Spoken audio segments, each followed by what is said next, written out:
Welcome to the C-Suite podcast that we're recording at South by Southwest in Austin, Texas. I'm Russell Goldsmith, and together with Graham Barrett, we'll be chatting to a number of the speakers and attendees here at the conference. We're producing the show in partnership with Remote, the global HR platform, and we'll be recording the conversations in their booth here in the Creative Industries Expo.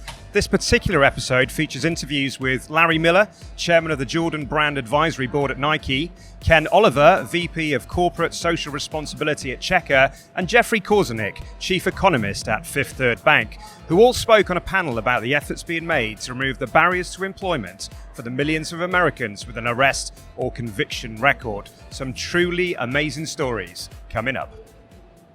Okay, I'm here with Jeffrey Korzenik. He is the chief economist at Fifth Third Bank. Jeffrey, lovely to see you here today. Nice to be with you. Your first South by Southwest, I hear. I'm welcome. Absolutely. So.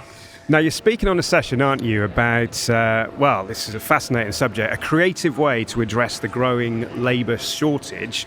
What can you tell us about the session? It's called Building a Fairer Future of Work, One Job at a Time. Sure. So first of all, I have to preface this by saying, although I am the chief economist for Fifth Third Bank, the work I do in this area is distinct and separate from the bank, so I'm here representing myself, and Fifth Third Bank has been enormously supportive of my research, but this is my own gig. And I'm very pleased to be part of this session. It's got some great luminaries in this field. We've got Ken Oliver with Checkr, who's been a big proponent of taking his lived experience in the prison system and recognizing the value of people who are behind bars, people who aren't behind bars but have convictions, and telling the business community, particularly in his case, the high-tech community, this is a solution to your labor shortage. There's a lot of talent here. Larry Miller, his personal story, also growing up gang life. He became the head of the Jordan brand for Nike. He's was president of the Portland Trailblazers team, and he's there representing that story and as well. And then Genevieve Martin, who's with The Last Mile, which offers tech training and a pipeline in the tech industry for people in prison. It's an incredible team to be with. Yeah.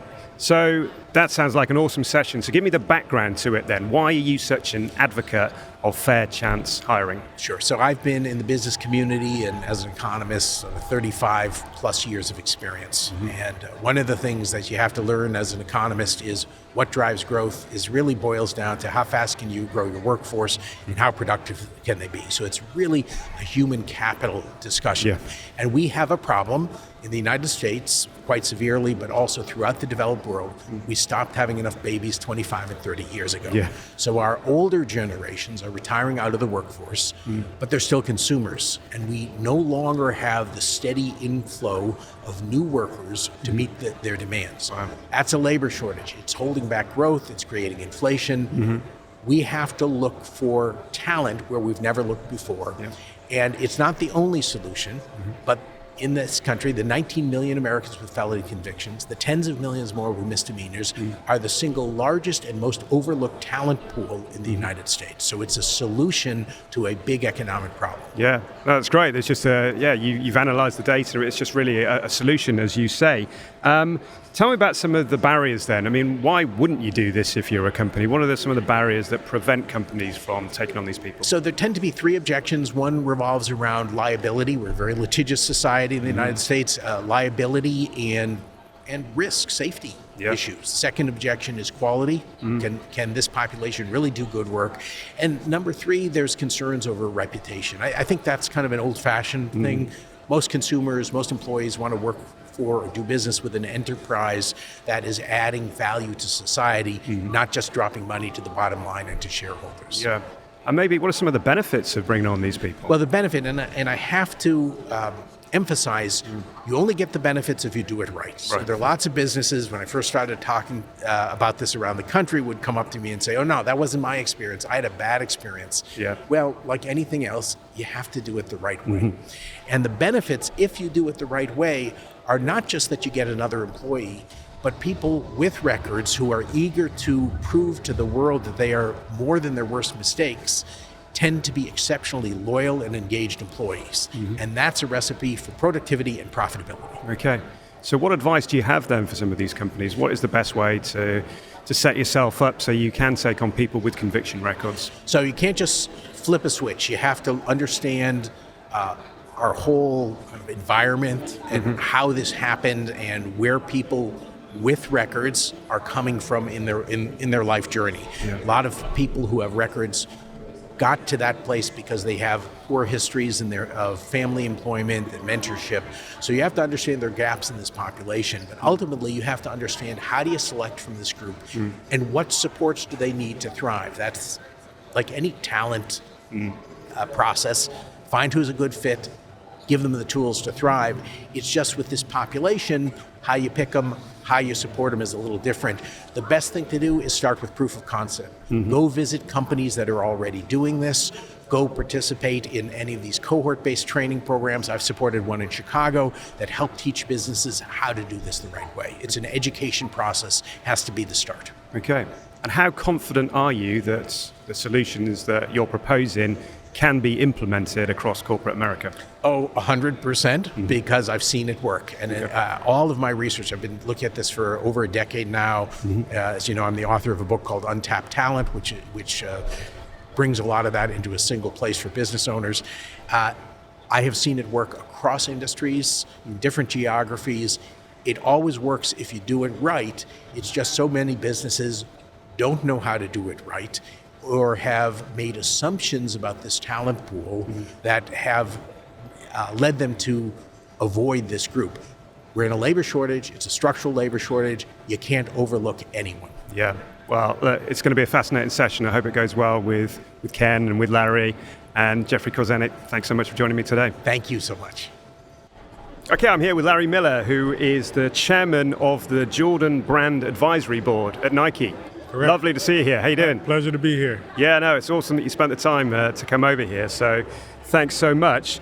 Now, you're here at South by Southwest to talk about second fair chance hiring, aren't you? So, and that's all to do with bringing those with an arrest or conviction record into the workforce. Right. Now, that's something that's very personal to you, isn't it? It is. Listen, I know this is difficult, but if you could tell me about, what happened back in September 1965 for our listeners, I'd be grateful.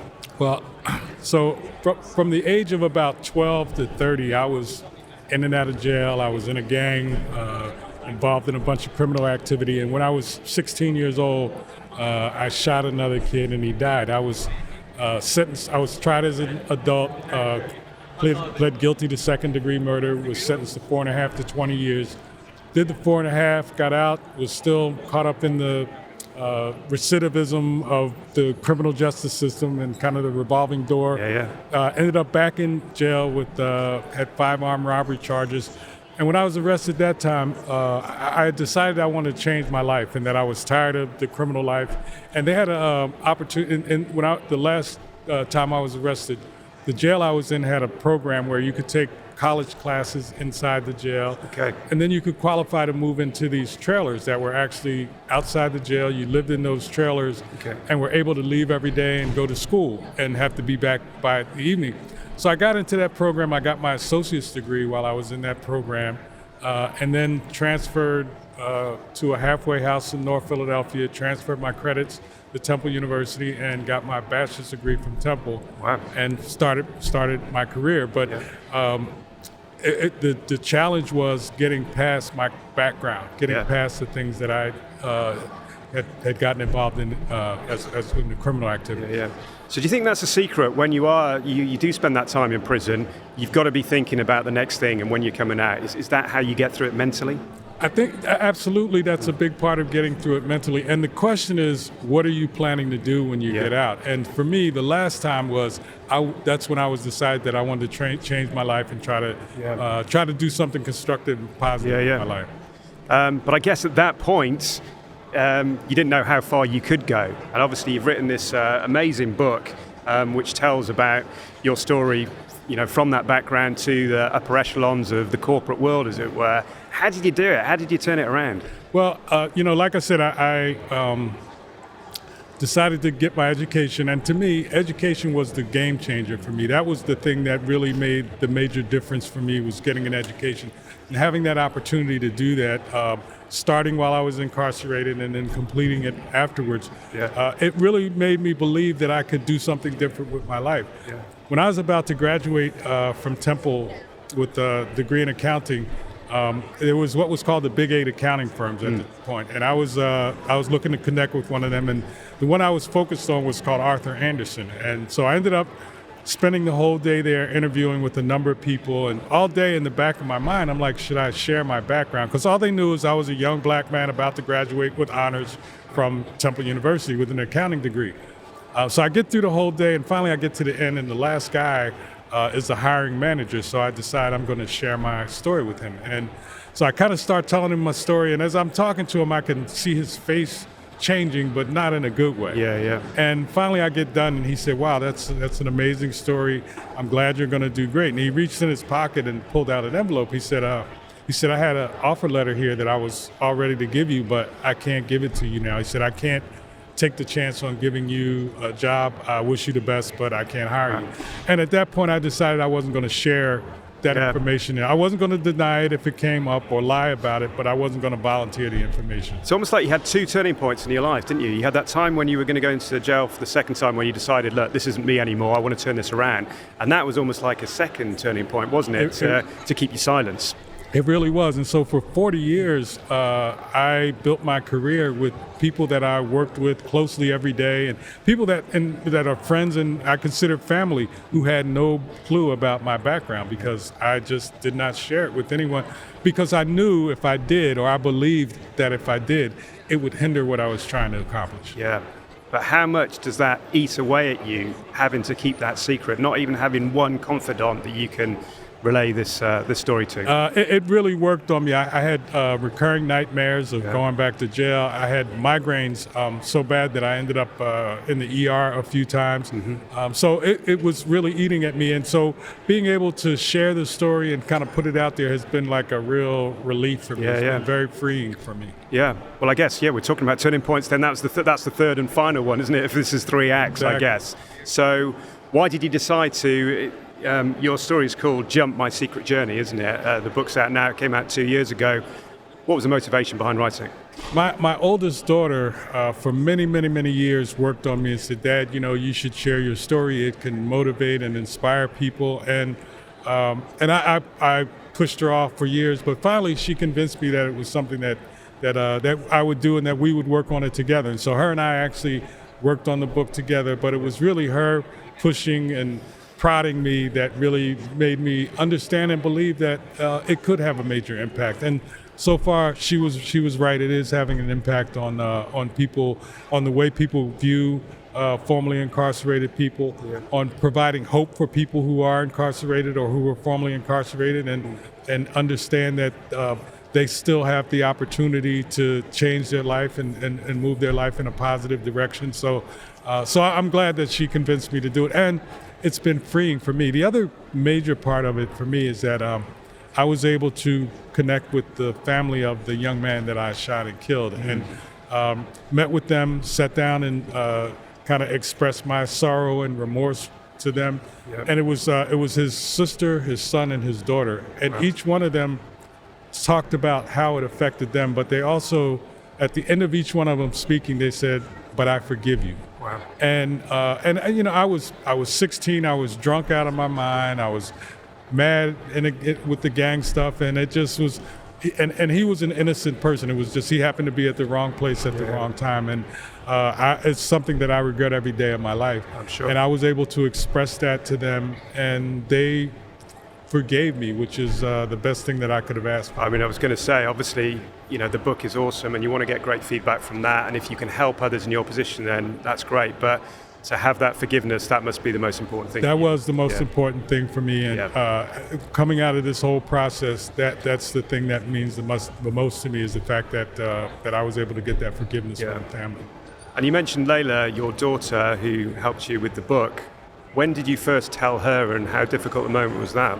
So once I agreed to do this with her, our process was her and I would get together, and she'd ask questions, I'd tell stories, and we would record it, and then she'd go back and transcribe it. And it was in one of those sessions that I was like, okay, I'm going to tell you this. And she knew I had been to jail, because she used to come visit me when she was a child, but she didn't know any of the details. And it pretty tough to share it with her. But once I got it out with her, it's been much easier. And the nightmare stopped. Once I started talking to her, the nightmare stopped, the migraine stopped, and it really lifted a burden off of me being able to share that story with her. Yeah, it's amazing.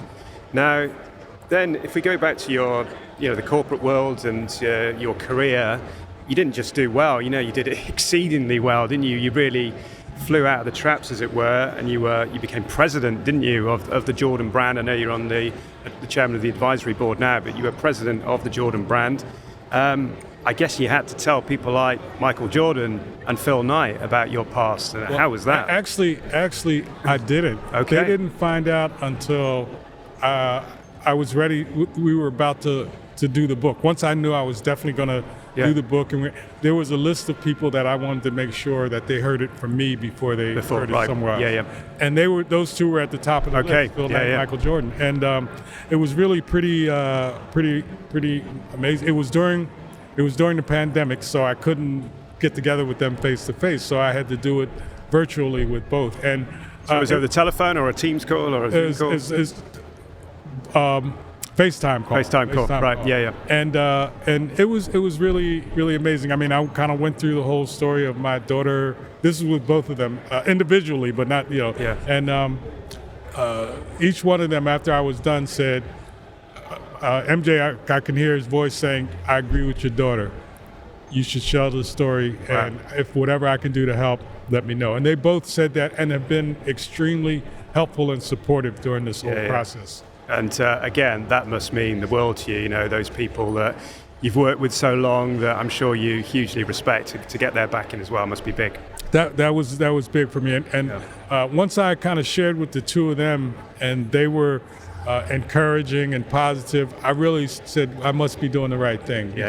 And I think if either one of them had been reluctant, I probably still would have done it, but I would have been a little more reluctant. But having the encouragement and the support from the two of them, that really made a major difference for me. Yeah. Now listen, at the top of this interview, we talked about this session that you're going to be on in terms of, second chance, fair chance hiring. What have your experiences taught you about how we should approach this and, just the recruitment process in general, I guess, big companies like Nike or smaller ones? Well, I absolutely believe that there is an untapped resource in terms of people who have been or are currently incarcerated. I think, the reality is, so one of the things I'm really happy and proud about is that Harvard Business School decided to do a case study based on my book and my story. Yeah. And one of the things that they built a lot of context around it, but one of the charts that they showed in there is the recidivism rate, people within 2 years ending up back in prison here in the US is about 77%. But when people are able to learn a skill or a trade, 77% drops to 30%. Wow, that's huge. Someone gets a bachelor's degree, when people get 77% drops to 6%, and a master's degree is at 0. So to me, that's clear-cut indication that education or people being able to learn a marketable skill set really changes their lives, and that people will absolutely become contributors to their community if given the opportunity. And so I think, that's why one of the things I've been talking a lot about is giving folks these opportunities. Some of the smartest, most creative people I've ever met are people I met when I was incarcerated. Yeah. To me, how do we tap into that creativity, that intellect, and really, start to give folks an opportunity to show what they can do? Yeah. And again, I think companies who realize that and who really kind of tap into that resource are going to be winners. Yeah. There was, I was at a conference not too long ago, and there was a woman there who had formerly been incarcerated, and her boss was there, the guy who she worked for now, and he was singing her praises and saying what a great worker he was. And someone asked her about the opportunity. What did she think about the opportunity she'd been given? And she said, I don't see this as an opportunity. I see it as a privilege. Okay. And when you have people who feel like that about their job, that it's a privilege for them to do it, those are people you're going to get the most out of. And so to me, I think there's this incredible opportunity. I got up every day and still get up every day feeling like it's a privilege for me to be able to do what I do, because by right and the things that I've been through, it's challenging. People couldn't see me in doing what I've done. So I look at it as a privilege. And I think if you hire people who feel that way about their job and their career, you're going to get the best workers you can possibly get. Yeah, sure. Is there something about adversity as well? People who've been through those situations, they've had to overcome the challenge of a time in prison. Is there something about that really kind of makes them that solid worker? I say this but I'd be sitting in a meeting and where people are concerned about the fact that a shoe didn't sell or something, and I'm sitting there and I'm like, you know what? Nobody's got a gun to my head. I'm not in front of a judge trying to. We can figure this Gives out. You perspective. Yeah, we can figure this out. It's not a big deal. So it does give you perspective. Yeah. Well, what's next? Just tell us what. Obviously, as I said, you're still chairman of the Jordan Advisory Board, so you're still very busy with that. But I guess you want to do more of this work in terms of inspiring others and helping others who have been on a similar path to you. Absolutely. Since my book has come out and since I've kind of told my story, I have met so many people that are doing this work that are really involved in trying to make some positive changes to the criminal justice system, and I want to help that however I can, and that's been a big part of what I've been doing and what I plan to continue to do. Is like, how can I lend my story, lend my support to efforts to make positive changes in the criminal justice system. Yeah. Listen, you're going to be a huge part of that story. You're inspiring to all the people you come in contact with, I'm sure. Yours is an incredible story. Larry Miller, really appreciate you taking the time today. Thank you. Thank you for having me. It's been a pleasure. Thank you. I'm here with Ken Oliver, who is the VP of Corporate Social Responsibility at Checkr. Ken, it's lovely to see you here today. Thanks for having me. I appreciate it. Yeah, no, we're really excited to have you on the podcast. You're speaking on a session here at South by Southwest called Building a Fairer Future of Work. It's all about providing pathways to employment for, the 80 million Americans who suffer from an arrest and conviction record. That's it's right. Fascinating stuff. Tell us a little bit more about it. Sure. Well, a lot of people don't know, and I'm glad that you just educated them. 80 million people in America have an arrest record. That's about 1/3 of the workforce. And so in America, that's a scarlet letter because 95% of companies run background checks. And so when people run up against a background check when they're trying to apply for employment or housing or to get into a university, et cetera, typically the scarlet letter of an arrest record will exclude someone from consideration. Sure. So we're on a mission at Checkr. We're the biggest background check company in America. We're on a mission at Checkr to use background checks as tools of inclusivity and understanding the human story behind the piece of paper that is a background check. And so we're trying to get people into economic mobility and get them into livable wage jobs. Yeah. Now you come at this topic from a position of authority due to your own lived experience, don't you? Could you share that experience, please? Sure. Well, I don't advise anybody to get on my career path, how I landed here as a VP, but I did 24 years myself in a California prison, I did 9 of those in solitary confinement for reading a book. And so when I was released in 2019, I saw what it was like for people in the job market and saw how difficult it was for people to rebuild their lives. So I set off on purpose to go out and kick in doors for other people and to educate America and build a new bottom of a bell curve on what it means to have a record and what it doesn't mean and show the potential that we have in the value proposition. Yeah. And tell me about, in terms of your experience inside, it's such a long time, especially all those years in solitary as well. Just confirm, why were you in jail in the first place? Sure. Because, it's one of those 3 strikes and you're in kind of rules, wasn't it? Would that be fair to say? No, for sure. Yeah. I was given life in prison for being a passenger in a stolen vehicle, believe it or not. Really? And usually that carries a weekend in jail, slap on the wrist, but because of things I'd gotten into during my youth, I fell under the 3 strikes law, where in California they were striking people out and giving them life sentences for stealing a pack of cigarettes. Yeah. And so I got life in prison and did 24 years and, came out still standing, luckily, but it wasn't easy. I've met you before this interview today. You're a very positive person. You've got lots of energy. How do you manage to be positive in light of all those experiences? How are you not bitter, angry, etc.? Sure. Well, one of the ways that I do it is recognizing that I'm extremely privileged and blessed.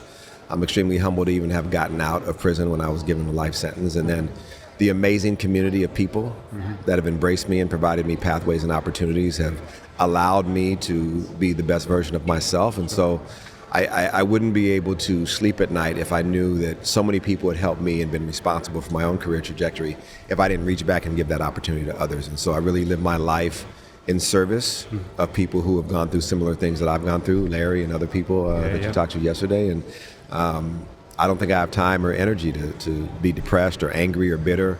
I'm just trying to stay optimistic and move forward to the future and make a better future for everybody. Yeah, well, that is inspiring. It truly is.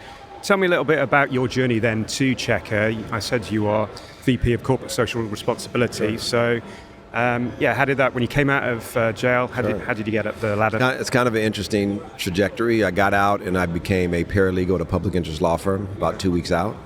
And then about 2 months later, my executive director came to me and said, Ken, we knew that you could write legal briefs. You wrote your way out of prison, but we didn't know that you could talk. Right. And so we're gonna make you a public policy director. And they sent me to the Capitol to go talk to legislators in the governor's office about criminal justice reform in general. That's kind of where I cut my teeth. And then about a year later, an opportunity came to me to become an executive director of a startup nonprofit.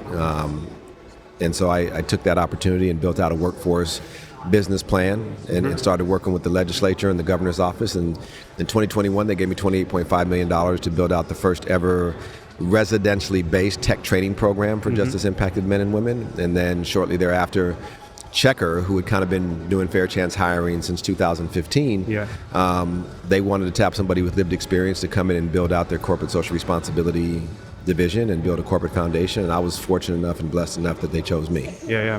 Now, you spoke earlier about some of the barriers that people with conviction records face when trying to get into the job market.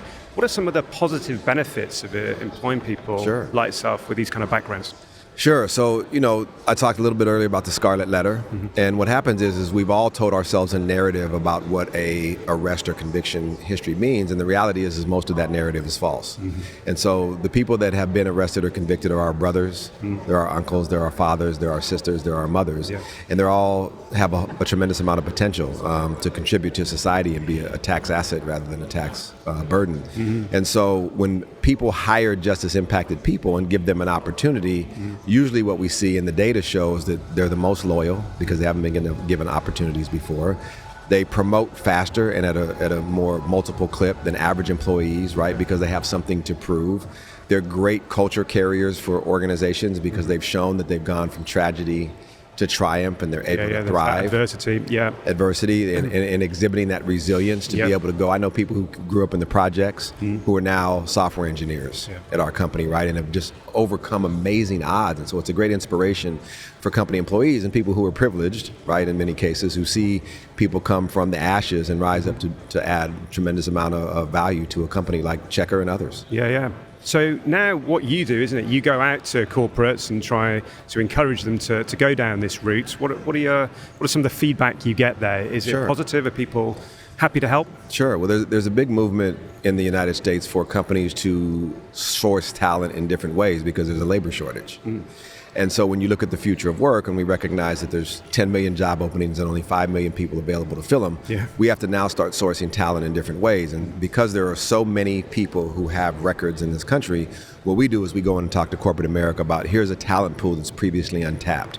Here's a talent pool where you can find really true gems, people that can excel all up and down the career ladders, whether it's business development, whether it's sales, whether it's marketing, whether it's policy. We have people that can thrive in all of those areas. They just need to be given an opportunity. Okay, brilliant. What's next? If you could just finish up with this, you're making great strides, but I don't feel we're completely there yet. Would that be fair? What else needs to be done? Well, what's next for us at Checkr.org is we're going to take over the world. Aside from taking over the world, what we plan to do is just continue to change the narrative. What we have to do is unwind something that goes all the way back to King's England, which is this notion of civil death. Right? This notion that if you break the law, you'll no longer be able to participate in civil society. And that's kind of carried over the last 1,000 years in America. There's 44,000 collateral consequences, legal barriers that attach once a person gets out of prison or has been convicted of a crime. So we have to continue over the next probably few decades to continue to change the narrative of what it means for somebody who's made a mistake in their life. People are more valuable than the worst mistake they've ever made. So we'll continue along that track, and we'll also continue to work with companies and teach change management. We'll continue to teach them how to hire and onboard justice impacted people, and we'll continue to create training programs like apprenticeship programs for people to give them opportunity to thrive if that's what they want to do. That's awesome. If you could give one piece of advice to someone who is maybe just going into prison now or maybe just coming out, what would that one piece of advice be? Stay hustling, stay grinding, stay reading, stay educating yourself, because there are thousands of people out here that are convincing people to open doors for you. So be ready to meet the moment when the opportunity comes. Yeah. That is inspiring stuff. We really enjoyed having you on the podcast and hearing the story. We wish you all the best with furthering this, because, as you say, there is a shortage in the job market, so this is important what you're doing. Ken Oliver, thanks so much for joining me today. Thank you for having me. I appreciate you. Not at all. Thanks so much again to all our guests who took the time to chat with us on Remote's booth here at South by Southwest. Really hope you've enjoyed this episode. Please do follow us wherever you get your podcasts, and please do give us a positive rating and review. Plus, you can find us on all the usual social channels. And if you'd like to get in touch with the show, you can do that via the contact form on the website at csuitepodcast.com. But for now, from me, Russell Goldsmith, and Graham Barrett, thanks very much for listening, and goodbye.